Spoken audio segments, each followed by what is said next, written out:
You're watching Color 10 News at 10 in high definition. A major Springfield employer plans to close its plant, meaning 330 workers will be left without jobs. Good evening once again, everybody. I'm David Oliver. And I'm Ashley Ketz. Thanks for joining us this afternoon. Regal Beloit made that announcement. Color 10's Laura Kennedy is here with what company leaders are saying, Laura. The company representative I spoke with today said they are restructuring the manufacturing segment of the business. He said closing the plant was a purely financial decision, but this will certainly impact every aspect of the lives of the men and women who are now on the job market. We're closing. That's what Frank Utterback heard when he walked into work Tuesday afternoon. Shocked, totally shocked. He builds air conditioning parts at the Regal Beloit plant in Springfield. Build on average 500 motors a night. Utterback has seen his plant go through many changes. When I started out at GE 35 years ago, we had like 1,200 people there. Now we got 300 people there. The facility went through 2 rounds of layoffs in 2012, and Tuesday the remaining employees were told they have up to 18 months before the doors close. You're going in and walking in the doors for 35 years, and all of a sudden you ain't got it, you know.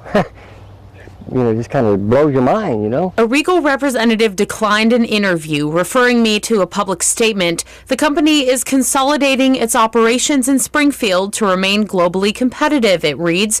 The decision is not a reflection on the quality of the employees, something Utterback would agree with. He says his managers have been superb. Our management here in town, I've worked with them for over 30 years, and they've been really super good to everybody. Utterback is just 1 year from retirement, but would like to find another job. He just worries at his age, Who's going to hire a 61-year-old? finding another factory job might not be possible. The plant will be slowly moving jobs out of the Springfield location over the next 18 months, and it will be completely closed by December of next year. Laura, thanks. Springfield's Mayor Bob Stevens released this statement, which reads, "Our hearts go out to the employees who are losing these jobs. I visited the plant on several occasions, and they have some of the finest manufacturing employees in the country." The mayor wants those workers to know that the city's Department of Workforce Development offers help for job seekers, things like retraining, assistance with filing for unemployment benefits, and workshops to assist with money management. Springfield's mayor also tonight wants the city and Greene County to find some common ground. Today, Mayor Stevens sent a letter to the County Commission asking for the creation of a task force. Both Mayor Stevens and Presiding County Commissioner Jim Vebrock agree that there should be cooperation. And it's only natural that at some point in that conversation, the two entities start talking together about how they can look further down the road and be more efficient with the taxpayers' money. Let's sit down and see if there are some creative ways we can work together which would benefit maybe both of us, but especially the county. By the way, both City Council and the County Commission would have to approve the creation of this kind of a task force. That has not happened yet, so today's announcement is really just the first step. More political coverage here on your News at 10 tonight. A grassroots group of Arkansans hopes a vote to legalize same-sex marriage will get on the 2016 ballot. The group anticipates several rounds of rejections, though, from the state's Attorney General's office, and anticipates needing about 100,000 signatures to get the measure to a vote of the people. American dream for a lot of people is to have a nice job, have a nice house, marry, dogs, kids, the whole 9 yards. And if you don't have that one specific thing, marriage, then a lot of that is just not possible. The ballot initiative would not only legalize same-sex marriage in Arkansas, but it would also provide assurances that no church or member of the clergy would be forced to perform any marriage ceremony it did not want. Also new tonight, Pulaski County, Missouri has a new assessor. Governor Jay Nixon appointed Kimberly Skaggs Henson to this position. She is a longtime deputy assessor and takes over for Roger Harrison, who recently died. Skaggs Henson has been with Pulaski County's assessor's office since 1993 and has served as the deputy assessor since 1996. Tonight, new at 10, a new Missouri law aims to detect health issues in newborn children. Today, Governor Nixon signed Chloe's Law. It requires every child born in Missouri to be screened for a critical congenital heart disease. This is named for Chloe Mans of Lee's Summit. She was born with that congenital heart defect. Chloe's mother insisted that she be tested with a pulse oximeter. The test led to a surgery that repaired Chloe's heart and saved her life. And we have some more medical coverage. New tonight, the Springfield Greene County Health Department is preparing for a pandemic like a flu outbreak. It will soon be giving mass vaccinations. First responders got the shots today. Tdap is a 3-in-1 vaccine to protect against tetanus, diphtheria, and pertussis. The immunizations are required for children beginning school. The Westside Public Health Center will give out these shots to the public, though, for free next Thursday. The health department says the reason is to protect the community and to train the staff in case of an emergency. And when a pandemic situation sets in, that makes headlines. People tend to behave a little differently, and then that, necessitates a need to get a lot of people in the door quickly. And so this is really a practice run for something like that. And the health department adds that protection against pertussis is crucial right now because of the number of confirmed cases has increased drastically in recent years. And if you'd like more information on those clinics, just visit our website, ozarksfirst.com. Meanwhile, tax time could soon help pay for cancer research. A new law lets taxpayers donate part of their returns to the cause. And tonight, New at 10, Kevin Schwaller shows what kind of difference this could make. Well, how much money the fund will raise is still questionable. This simply puts a box on the old 1040 here that you can use to donate. A study in the Journal of Clinical Oncology showed the 5-year survival rates for kids with a kind of leukemia were at 90%. That's up from less than 10% in the 60s. Researchers believe trials are to credit. Today we talked with a mother who gave us her emotional perspective. Find a need and fill it. We just filled it. Karen Catt is trying to fill the needs of families with a void in her heart. Her son Ellis is the namesake of the Ellis Fund. It helps families of kids with cancer pay for non-medical expenses. Ellis had brain cancer. Just when we thought that we had the clearance for no checkups for a year, their equipment detected 5 tumors. I think it's actually almost harder for fathers to hear, because they want to be able to provide and take care of, and they're supposed to be able to fix everything. The hard truth is, sometimes dads can't. Ellis died in 1994, 2 years old. His life didn't go without helping others. My husband and I, Keith and I, we chose to donate Ellis's body to science. And it's the value of research she learned that helps drive her support of the new tax return box to raise money for childhood cancer research. I think it will raise a significant amount of money, and that's what's going to be the difference, because the research is going leaps and bounds ahead over the past 20 years. Even if they only put $1 in that box. Kat reflects on a picture. Just one of those snapshots that someone took at a time when he just had leaned up and kissed me. And the smile on my face, and I can still feel it. She believes it's research that can help other families from feeling this kind of pain. This fund now will join 24 others already on the tax sheets. The fiscal note for the bill shows that each of these trust funds on average bought in about $12,000 on the last fiscal year.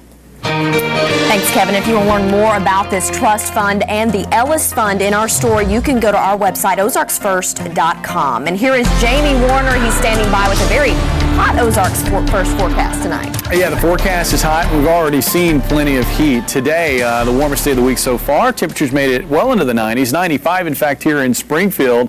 But it was even hotter to the west. 97 in Joplin as well as Clinton. We had heat index values up near 110 in Clinton. And actual air temperatures, once you got into Kansas and Oklahoma, over the century mark. So yeah, we've had another dose of heat here over the last couple of days, and it looks like we're probably going to see one more day of that before some changes. Now outside right now, skies are clear, temperatures are warm, it's muggy out there. Temperatures right now dropping through the 80s, currently 81 in Springfield. It's quiet for the time being, but we do have storms to the west across central Kansas, and it looks like whatever is left of this activity will likely spill into the area towards sunrise on Wednesday. So we'll probably start off the day with partly to maybe mostly cloudy skies and a shot at maybe a few showers and thunderstorms, but the better chance will come in the afternoon, and there may even be a little bit of severe weather. We'll talk about that, and then another nice dose of, well, less summer-like air later this week. That's in your full forecast coming up.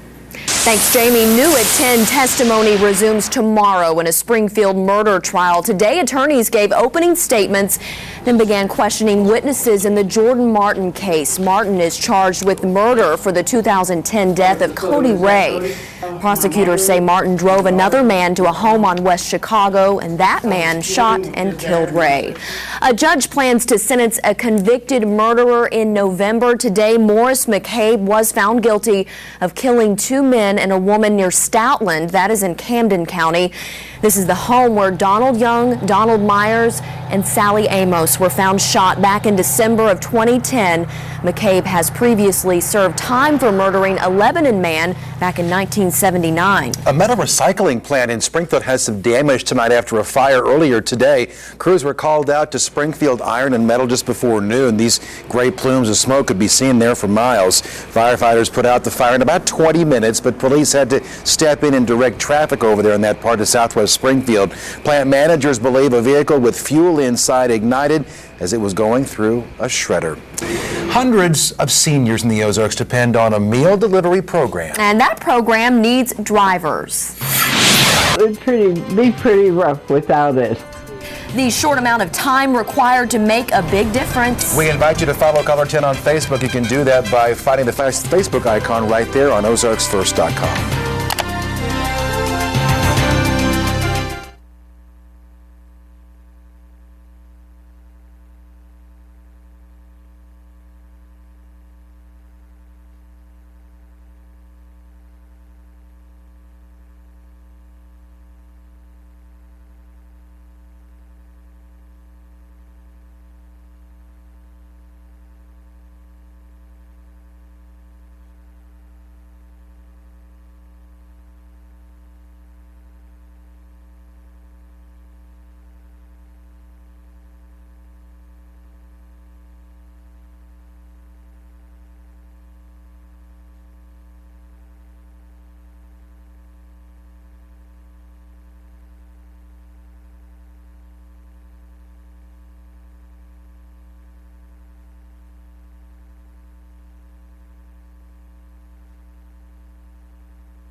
New at 10 drivers will no longer need proof of insurance on a piece of paper in their cars. They can just use their smartphones. Today, Governor Nixon signed a law which allows that. The governor said printing and keeping insurance cards is unnecessary and burdensome. A meal delivery program for local seniors needs drivers. The Southwest Missouri Center on Aging distributes about 150 hot meals a day. Only takes about an hour a day, Monday through Friday. And the people receiving the meals say the program makes a huge difference. The meals that they provide are phenomenal. They're very healthy, high in protein, well-balanced meals. It's the only hot meal a day I get a day. It would be pretty rough without it. It's very important.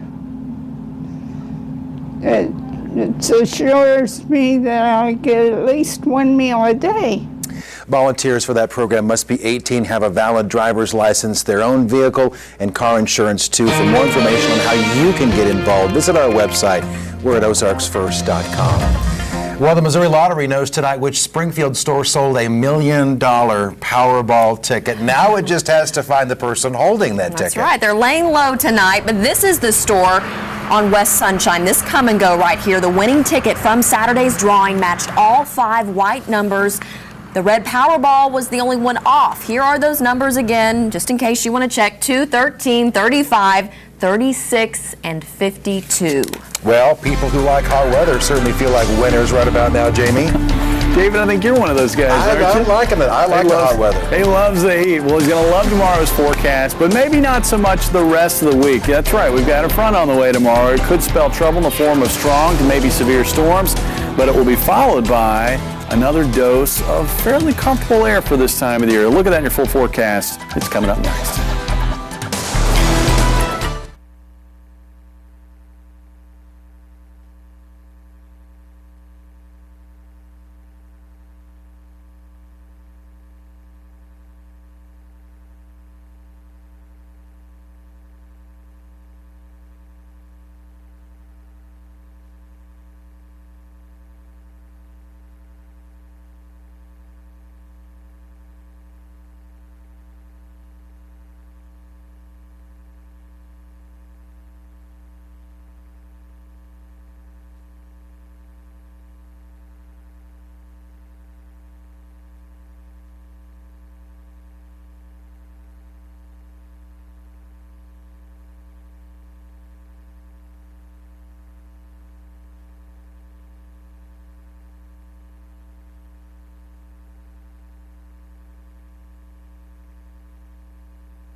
And now weather with Color 10 News Chief Meteorologist Jamie Warner. All right, well, it's gotten dry, hasn't it? We could use a little bit of wet weather, and it looks like some is on the way. Let's take a look at, though, how dry we've been. The rain's really kind of shut off back in the middle of the month of June. Since June the 1st, in Harrison, less than 2 inches of rainfall. Here in Springfield, less than 3 inches of rainfall. West Plains, Rolla, Joplin, we've seen some pretty healthy rainfall totals there. But even with those numbers, we're still running a bit of a deficit since the 1st of June of around an inch. Here in Harrison and Springfield, the situation a little bit more dire as we're looking at rainfall deficits since the 1st of June around 3 inches. And of course, this is the growing season. We need that wet weather, and hopefully we'll get enough as we work through the coming weeks to keep us from slipping back into a drought. There is more rain on the way, and you can actually see it here on radar pretty nicely. Notice how quiet it is across the Ozarks, but off to our west, we've got this cluster of showers and thunderstorms, and that cluster of storms will gradually make its way toward the east overnight tonight. Now, the air mass ahead of this line of storms is not terribly unstable, especially as it makes its way toward the Ozarks late tonight, but I think it will probably have enough gas to at least get past the state line and slip into southwest Missouri, probably during the morning hours just before sunrise. And then it will linger into the morning hours on Wednesday before it ultimately fades away. But that will just be round number one. Let's take you hour by hour through this forecast. There's our little cluster of storms, makes its way into southwest Missouri, fades away. The morning hours into around lunchtime look pretty quiet. Mid to late morning into the lunchtime hour look pretty quiet. But then as we move into the mid-afternoon hours on Wednesday, as a front will be settling south through the area, it'll be located right along I-44 by around 3, 4 o'clock tomorrow afternoon. And that's when I think we'll see additional scattered thunderstorm activity fire. And then that will slip south through southern Missouri and then eventually across northern Arkansas during the early to mid-evening hours on Wednesday. And it looks like while there won't be a lot of shear present with that front, there will be a lot of instability developing ahead of that front. So there could be some pulse-type severe storms. These are storms which develop very quickly. They get intense very quickly, but then they also weaken very quickly. They can't sustain themselves, but they still can produce severe weather. So we'll watch for the potential tomorrow afternoon of maybe some isolated damaging winds and hail out a few of those storms. And then once the storms are out, Thursday will be the beginning of another nice stretch of weather where we're going to push all of the intense heat off to the west and southwest. And it looks like for the Ozarks, we're going to find temperatures right where they should be for this time of the year. And it's going to be less humid. So it's going to be a pretty comfortable finish to the work week. Overnight tonight, 73 for the low. Looks like, again, maybe some storms towards sunrise on Wednesday. The better chances, I think, would tend to be probably into southwest Missouri. I don't know if we're going to see those storms make it as far east as Highway 63 or northern Arkansas, but during the day on Wednesday, we'll have a shot at storms in those areas. Tomorrow, about 94 for the high here in Springfield. I think areas to the south could actually make it up to near 100. Northern Arkansas, maybe as far north as Branson into West Plains. Look for scattered thunderstorms to develop during the mid to late afternoon hours. Again, a few of those storms could be on the strong to severe side. And then we get into that nice stretch of weather that will last through the weekend. Looks like low humidity will probably continue through Sunday, and then we'll see the moisture return to the area late Sunday. And with that additional moisture, we'll have at least a slight chance for maybe an afternoon or early evening storm Monday and Tuesday. But if we don't get rain tomorrow, we're probably going to have to wait a while. You know, we had to mow quite a bit there for a while because with all the rain, but things are getting a little crunchier. The grass is starting to slow down. A little crunchy out there. The weeds are still growing, though. Yes, they do. You better believe they are. Thanks, Jamie. Thanks. Holiday with a high fly ball. Lifted out to deep left. Will it carry out of here? It's at the wall and goodbye. The Cardinals are shaking things up at the plate against Houston tonight, but they also shook up the roster just before the game. Find out who's coming and going. And why one former Bears baseball player's major league season is finished. Nick's up next with sports.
And now Color 10 Sports with Nick Carboni.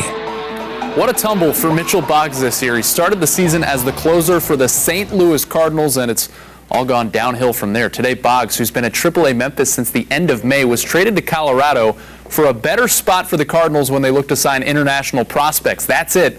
And here's the kicker. The Rockies are reportedly going to send Boggs to AA Tulsa, meaning he could pitch here in Springfield later this month. It'll be a little awkward. Cards also releasing utility man Ty Wigginton today. They called up catcher Rob Johnson from AAA. St. Louis in first by a half game after a Pirates loss last night in a Cardinals off day. Game 1 of 2 against Houston tonight. You don't want to leave it there, Bud Norris. Matt Holliday all over that in the first.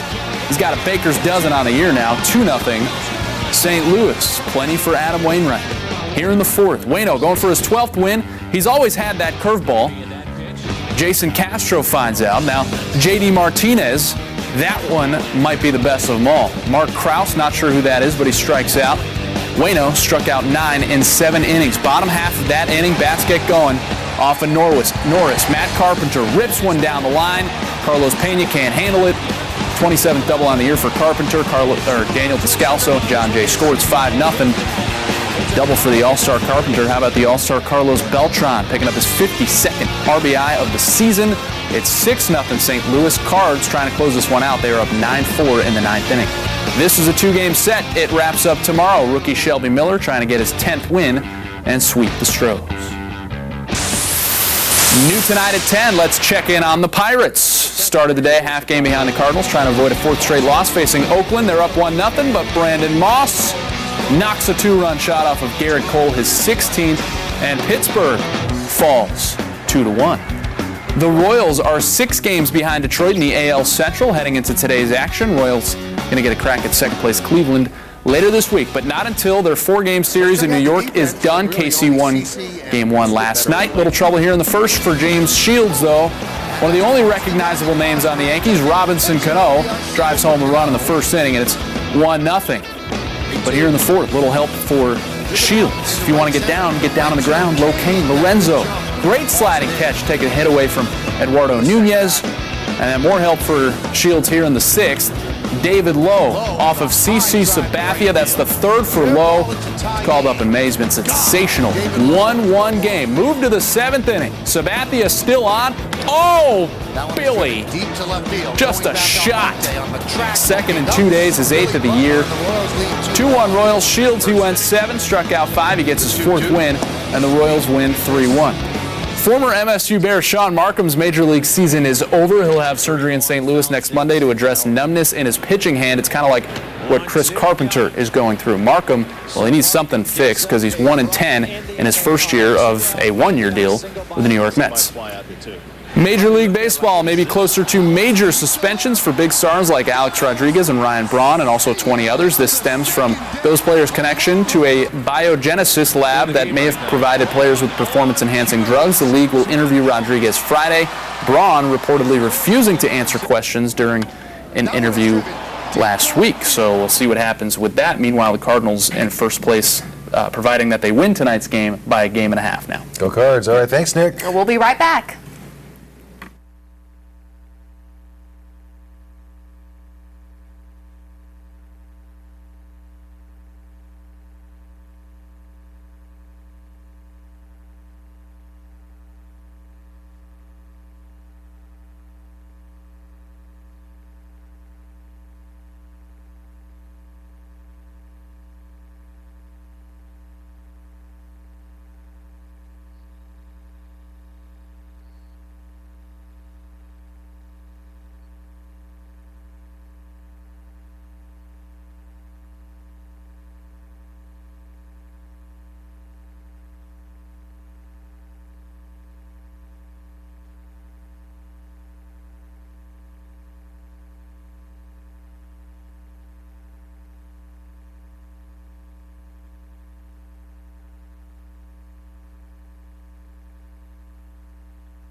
Here are tonight's winning lottery numbers.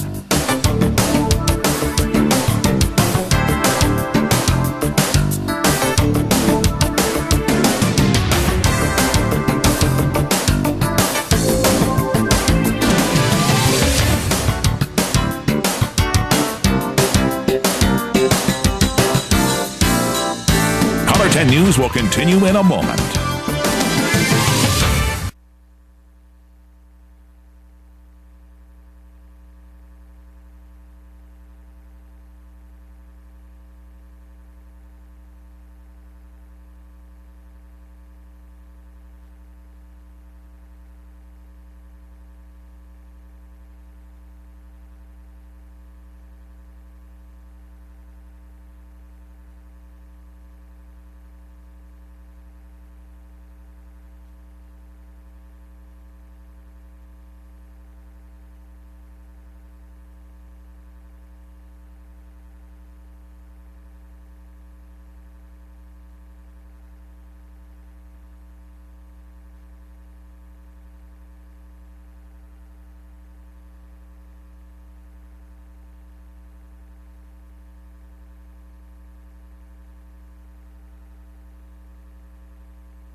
Well, what else are you going to say? But it's hot out there.